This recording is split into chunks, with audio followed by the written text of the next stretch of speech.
Okay, welcome you all on Prabhu science academy. तो आप last class के अंदर में हमने चर्चा किया था फीमेल रिप्रोडक्टिव सिस्टम के बारे में। हमने डायग्राम बनाया था और चीज़ों को बताया था कि हमारे पास कौन से ऑर्गन्स को हम क्या किस नाम से जानते हैं। तो आज हम डिटेल में बात करेंगे कि हमारे पास जो है फीमेल रिप्रोडक्टिव सिस्टम में क्या क्या चीज़ें अपने को जानना समझना है। फीमेल रिप्रोडक्टिव सिस्टम में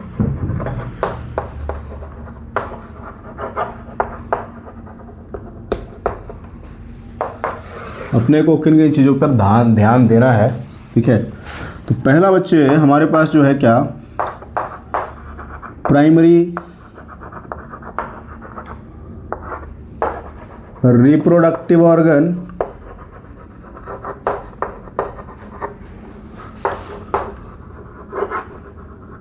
ठीक है, जिसको हम कहते हैं क्या, ओवरी, फीमेल के अंदर में है।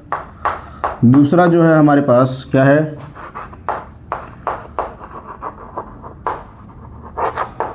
Accessory ducts. ठीक है, इन एसेसरी डक्ट्स के अंदर में हमारे पास क्या क्या आ जाएगा, फैलोपियन ट्यूब,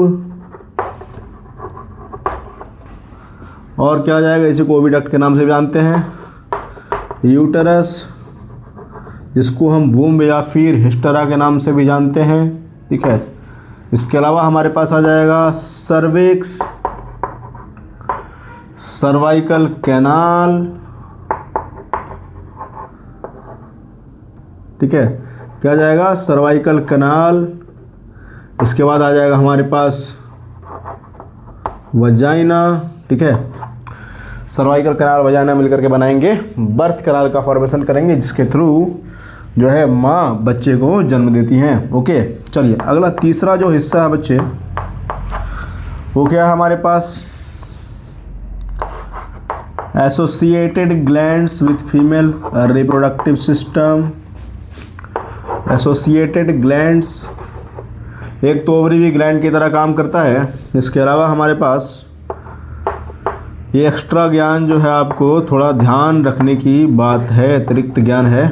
ठीक है, बार्थोलिन्स ग्लैंड जो मेल के अंदर हमने पढ़ा है ना बच्चे, काउपर्स ग्लैंड इसको हम बोलते हैं, बल्बो यूरेथ्रल ग्लैंड, उसी तरह से बार्थोलिन्स भी प्रेजेंट होती हैं, म्यूकस सिक्रेट करने का काम करती हैं, बार्थोलिन्स ग्लैंड। ठीक है, बार्थोलिन्स ग्लैंड को ही हम पैरा यूरेथ्रल ग्लैंड के नाम से भी जानते हैं। नेक्स्ट जो फोर्थ हमारे पास रीजन है, क्या आ जाएगा, एक्सटर्नल जेनिटालिया। एक्सटर्नल जेनिटालिया, जिसे हम वल्बा के नाम से भी जानते हैं। ओके, तो इन सारी चीज़ों के ऊपर में हम चर्चा करने वाले हैं वन बाय वन करके। इसको हम डिटेल में समझने का प्रयास करेंगे कि हमारे पास ओवरी के स्ट्रक्चर कैसे हुआ करते हैं, what is it's dimension. Okay, फिर उसके बाद हम इसके बारे में बात करेंगे कि इंटरनल कौन से टिश्यू हैं जो हमारे पास एग के फॉर्मेशन में मदद करती हैं। ठीक है, कहाँ पे एग का फॉर्मेशन हुआ करता है, तो इन सारी चीज़ों के बारे में हम बात करेंगे। इसको आप नोट कर ले, आप मैं इरेज करता हूँ।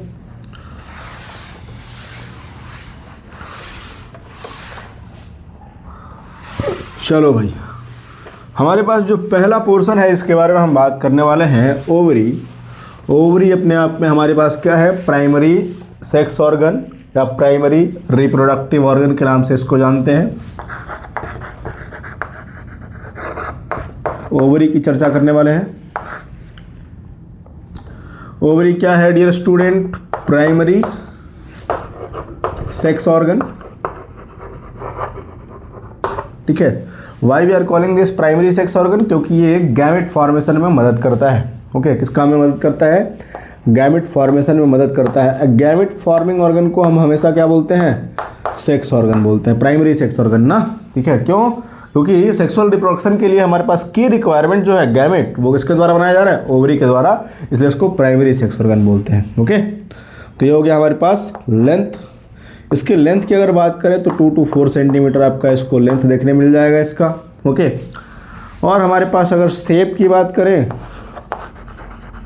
तो ये ओवल शेप का देखने मिल जाएगा, ओवल शेप्ड, ठीक है। अच्छा, ओवरी की अगर हम फंक्शन की बात करें तो फंक्शंस इसके दो काम हैं। पहला तो गैमेट फॉर्मेशन, ये प्राइमरी काम हो गया, और हार्मोनल सिक्रीशन जो है वो बच्चों क्या हो गया, दूसरा काम हो गया। तो ये कौन कौन से हार्मोन इसके द्वारा सिक्रीट होते हैं? पहला तो एक है एस्ट्रोजन,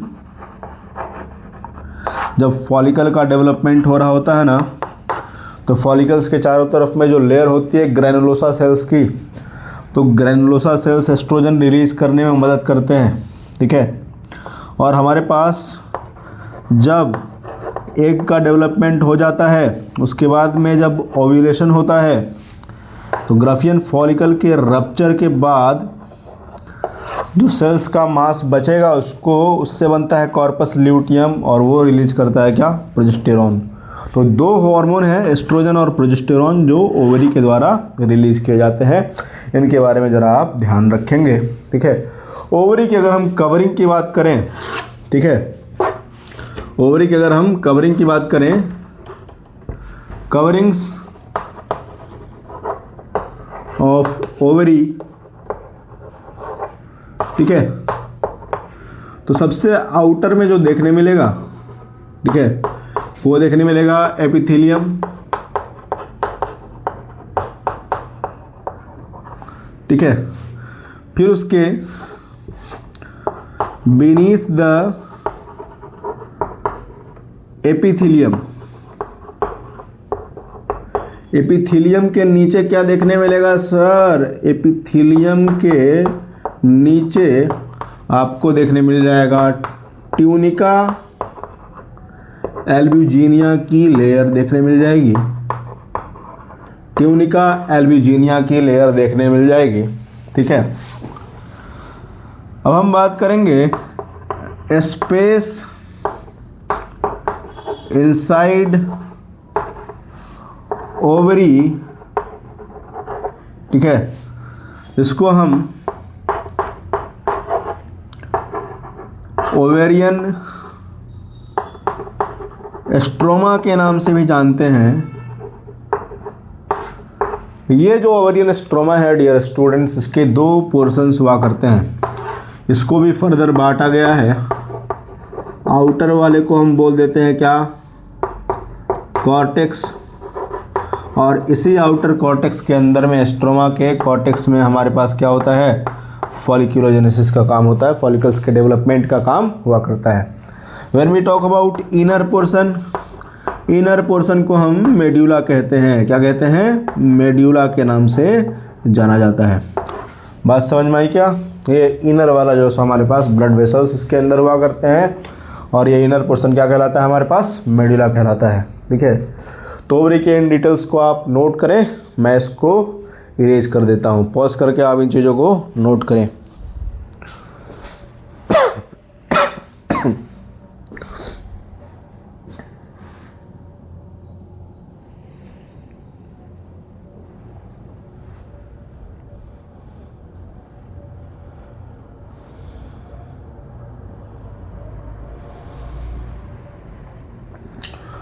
ओके, तो आपने नोट कर लिया होगा। इन चीज़ों को ज़रा मैं इरेज कर देता हूँ। अच्छा, ओवरी के हम लोकेशन की बात कर लिए, ठीक है। ओवरी हमारे पास लोकेशन की बात, हम ओवरी जो हमारे पास जो प्रेजेंट होता है वो यूटरस के बाहर की दीवार के बगल में, और वो कैसे जुड़ा होता है यूटराइन वॉल से, ठीक है। तो दो लिगामेंट अपने को जानने की ज़रूरत है। क्या? एक है हमारे पास ओवेरियन लिगामेंट, ओवेरियन लिगामेंट, ये किसके किसके बीच में होता है? Between ovary and uterine wall.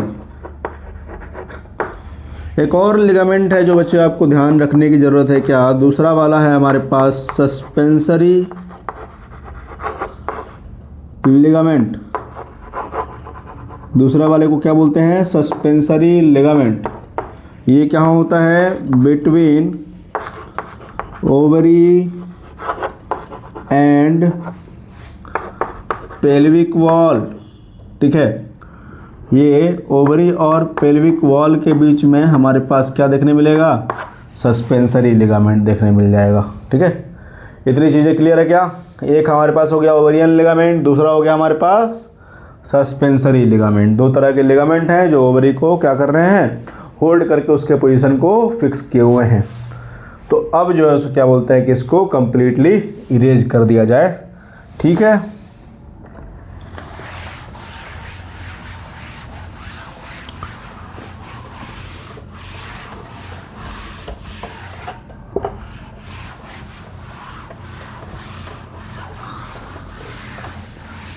Ovary के अंदर ये भाई फॉलिक्यूलोजेनेसिस का काम होगा। फॉलिक्यूलोजेनेसिस मतलब कि डेवलपमेंट ऑफ फॉलिकल्स। ठीक है, डेवलपमेंट ऑफ फॉलिकल्स। तो इसके बाद हम ओवरी की बाद आगे की चर्चा करें तो हमारे पास आ जाएगा क्या? Accessory ducts. एसेसरी डक्ट्स के अंदर में भी पहला जो पोर्शन है हमारे पास जिसकी हम बात करने वाले हैं, फैलोपियन ट्यूब की। बात समझ में आ रही है क्या? Fallopian tube. कौन सा ट्यूब? Fallopian tube. इसी को हम ओविडक्ट के नाम से भी जानते हैं। इतनी बात समझ में आ रही है क्या? यस। ओविडक्ट के अलग अलग पोर्शन की हम अगर बात करें तो इसके अंदर में क्या क्या देखने मिलेगा? एक तो अपने को देखने मिलेगा सर पहला फिम्ब्रे।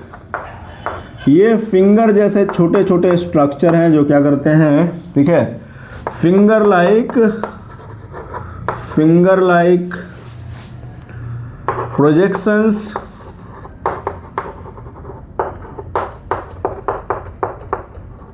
ठीक है, और ये एग को पिक करने में मदद करते हैं। ठीक है, कहाँ से पिक करते हैं? Picks up egg okay from ovary and transfer into oviduct. Oviduct के अंदर में ट्रांसफ़र कर दिया करते हैं पिक करने के बाद। फिम्ब्रे के बाद में अपने को जो दूसरा स्ट्रक्चर देखने मिलेगा बच्चे, क्या देखने मिलेगा? दूसरा जो देखने मिलेगा हमारे पास इनफंडिबुलम। क्या देखने मिलेगा? इनफंडिब्यूलम। इनफंडिबुलम कैसा होता है? ये फनल शेप का स्ट्रक्चर है। जैसे कि फिम्ब्रे के बाद में हमारे पास फनल शेप का स्पेस दिखाई देगा, इसको हम कहते हैं इनफंडिबुलम। ठीक है, ये कैसा होता है? फनल शेप्ड होता है। FUNNEL funnel shaped. देखो भाई अंग्रेजी मेरी कमज़ोर है, स्पेलिंग गलत हो तो माफ़ कर देना। चलो आगे देखते हैं। नेक्स्ट तीसरी चीज़ जो अपने को देखने मिलेगा क्या? नेक्स्ट जो अपने को देखने मिलेगा एम्प्यूला। एम्प्यूला देखो भाई, ये जो है सो ब्रॉड और wider region of fallopian tube. Fallopian tube का ब्रॉड और वाइडर रीजन देखने को मिलता है अपने को, उसको बोलते हैं हम क्या? एम्प्यूला बोलते हैं। राइट, ठीक है। उसके बाद जो फोर्थ वाला पोर्शन देखने मिलेगा, क्या देखने मिलेगा? वो है हमारे पास इस्थमस। क्या देखने मिलेगा? इस्थमस। इस्थमस भाई हमारे पास क्या करता है? ठीक है, एम्प्यूला के अंदर में हमारे पास फर्टिलाइजेशन का काम हुआ करता है। और अगर मोर स्पेसिफिकली अगर हम बात करें तो एम्प्यूला और इस्थमस का जो जंक्शन होता है, जिसको हम कहते हैं dear students ampullary isthmic junction. ठीक है, क्या कहते हैं? Ampullary isthmic junction. तो ये तो आप जान लो कि फर्टिलाइजेशन, ये तो बता सकते हो कि साइट ऑफ फर्टिलाइजेशन है। लेकिन अगर हम स्पेसिफिकली अगर बात करें तो मैं एक नोट पॉइंट यहाँ पे आपको बता दूँ।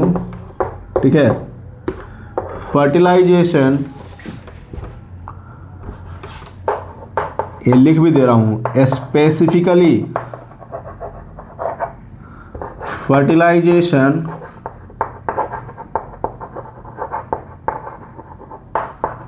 takes place in ampullary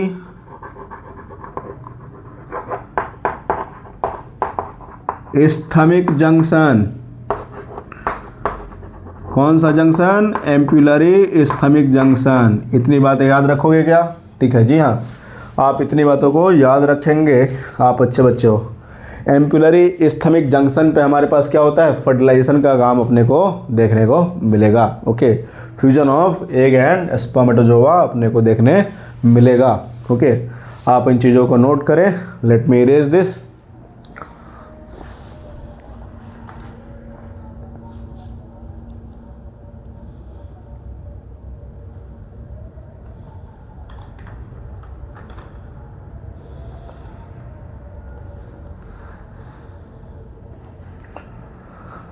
okay, तो अब इसको इरेज कर दिया जाए। आपने नोट कर लिया होगा। एक और क्वेश्चन यहाँ पे बच्चे पूछते हैं कि सर बता दो फैलोपियन ट्यूब का हमारे पास लेंथ कितना हुआ करता है? What will be the length of fallopian tube और ओविडक्ट? बच्चे आप याद रख सकते हो 10 से 12 सेंटीमीटर हमारे पास क्या है? फैलोपियन ट्यूब का लेंथ हुआ करता है। इसके बाद एसेसरी स्ट्रक्चर की जिसकी हम बात करने वाले हैं वो हमारे पास है क्या? यूटरस। क्या है? यूटरस। यूटरस को डियर स्टूडेंट्स हम एक और नाम से जानते हैं, इसको हम कहते हैं वूम्ब। ओके, इसके अलावा हम जानते हैं हिस्ट्रा के नाम से भी इसको जानते हैं। ओके, अच्छा, तभी तो यूटरस के रिमूवल को हम बोलते हैं हिस्टेरेक्टोमी। क्या कहते हैं? हिस्टेरेक्टोमी। ठीक है डियर स्टूडेंट्स, इसके अगर हम शेप की बात करें तो इसका शेप जो है सो हमारे पास इन्वर्टेड पियर शेप का होता है। ठीक है, इन्वर्टेड पियर शेप्ड। ठीक है, इन्वर्टेड पियर शेप्ड। इसके अंदर में हमने जब डायग्राम बनाया था तो हमने यूटेराइन फंडस लिखा हुआ था ऊपर के रीजन को, यूटेराइन फंडस। फंगस नहीं भाई, फंडस, राइट। तो ये जो है सो हमारे पास क्या करता है? Site for implantation. ये जो ब्लास्टोसिस्ट बन के आएगा ना, यहीं पे ही इम्प्लांटेशन होता है। अब ये ब्लास्टोसिस्ट क्या होता है? जाइगोट बनने के बाद, अब जाइगोट क्या है? एक सेल है, तो उसके अंदर में माइटोटिक डिविजन्स होंगे। माइटोटिक डिविजन्स होंगे तो 1 से 2 सेल, 2 से 4, 4 से 8, 8 से 16, उसको मोरुला स्टेज बोलते हैं। उसके बाद 16 से 32, 32 से 64, 64 सेल्ड स्टेज जब पहुंचेगा तो उसको हम बोलते हैं डियर स्टूडेंट्स क्या? ये ब्लास्टोसिस्ट स्टेज है। और उसी स्टेज के अंदर में इम्प्लांटेशन हुआ करता है। तो इम्प्लांटेशन हो जाएगा, उसके बाद हमारे पास जो है सो आगे का एम्ब्रायनिक डेवलपमेंट का प्रोसेस चलता रहेगा। ठीक है, तो ये हमारे पास यूटेराइन फंडस का रोल था। यूटरस का शेप कैसा हुआ करता है? ठीक है, पियर शेप का हुआ करता है। रिमूवल ऑफ यूटरस को हम क्या कहते हैं? हिस्टेरेक्टोमी के नाम से हम जानते हैं। ओके, अब देखो बच्चे भाई, इसके अंदर में क्या होगा कि जब इम्प्लांटेशन के बाद एम्ब्रायोनिक डेवलपमेंट होगा, एम्ब्रायोनिक डेवलपमेंट जब होगा तो बच्चे का ग्रोथ होगा। सर, तो बच्चे का ग्रोथ होगा तो बच्चे पार्चुरेशन के समय में बाहर कैसे आएंगे? ठीक है, तो पाथ देख लो भाई यहाँ। ठीक है, पाथवे ड्यूरिंग पार्चुरेशन, ऐसा देख लो, लिख भी दे रहा हूँ, मतलब कौन सा पाथवे ड्यूरिंग पार्चुरेशन के टाइम में जो फॉलो होने वाला है। ठीक है, उसकी बात की जा रही है यहाँ। ओके, तो यूटरस के अंदर में जो है क्या बोलते हैं? एम्ब्रायोनिक डेवलपमेंट हुआ। इसके बाद सर्विक्स और सर्वाइकल कैनाल, सर्वाइकल कैनाल, फिर उसके बाद आ जाएगा बच्चे वजाइना, और इन दोनों को मिला के हम बोलते हैं क्या? Birth canal. इसी से हमारे पास क्या होता है? पार्चुरेशन का प्रोसेस कंप्लीट हुआ करता है। इसी रास्ते फीटस जो है, वेल बॉर्न जो फीटस है वो क्या हो जाएगा? बॉडी से बाहर आएगा, मदर की बॉडी से बाहर आएगा। ओके, अच्छा, अब हम चलते हैं कि यूटरस की दीवारों के बारे में बात करते हैं। ठीक है, यूट्रस के दीवारों के बारे में बात करते हैं, वॉल्स ऑफ यूट्रस की बात करते हैं। ठीक है, तो हमारे पास कितनी दीवारें हैं? वॉल्स ऑफ यूट्रस की बात करें तो ये यूट्रस की जो दीवारें हैं वो 3 तरह की हुआ करती हैं। कितने तरह की हुआ करती हैं? 3 तरह की हुआ करती हैं। पहला जो है हमारे पास, पहला है पेरीमेट्रियम, दूसरा है ये सबसे आउटर वाला, फिर उसके बाद मायोमेट्रियम। ठीक है, ये दूसरा वाला हो गया, ये मिडिल है। ठीक है, ये आउटर, ये मिडिल। उसके बाद में तीसरा जो है हमारे पास क्या है? इंडोमेट्रियम।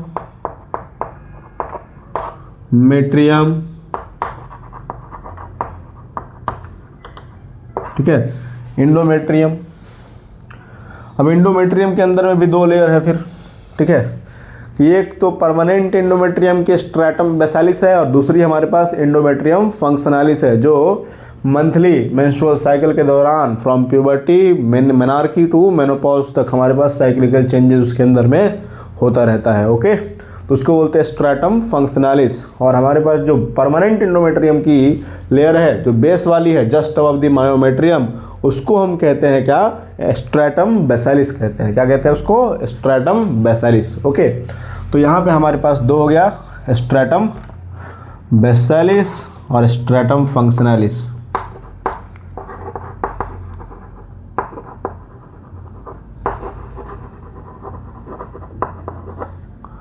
और ये हो गया हमारे पास स्ट्रैटम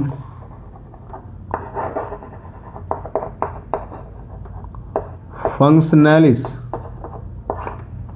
ओके, यहाँ तक कोई दिक्कत वाली बात नहीं है। आउटर पेरीमेट्रियम की अगर हम बात करें, साथ साथ में आप नोट करते चलेंगे। ठीक है, क्योंकि स्पेस यहाँ पे फुल हो गया, मैं सोच रहा हूँ कि साथ में ही आपको चीज़ें बता दी जाएँ। तो पेरीमेट्रियम के हमारे पास क्या फंक्शन हुआ करता है? पेरीमेट्रियम यह सबसे आउटर लेयर है बच्चे, क्या करता है हमारे पास? Protective function. तो फर्स्ट फंक्शन क्या है इसका? प्रोटेक्टिव रोल है इसका। दूसरा जो मेन इंपॉर्टेंट काम है क्या, कि this maintains the position of uterus inside the abdominal cavity. दूसरा जो हमारे पास मायोमेट्रियम है, मायोमेट्रियम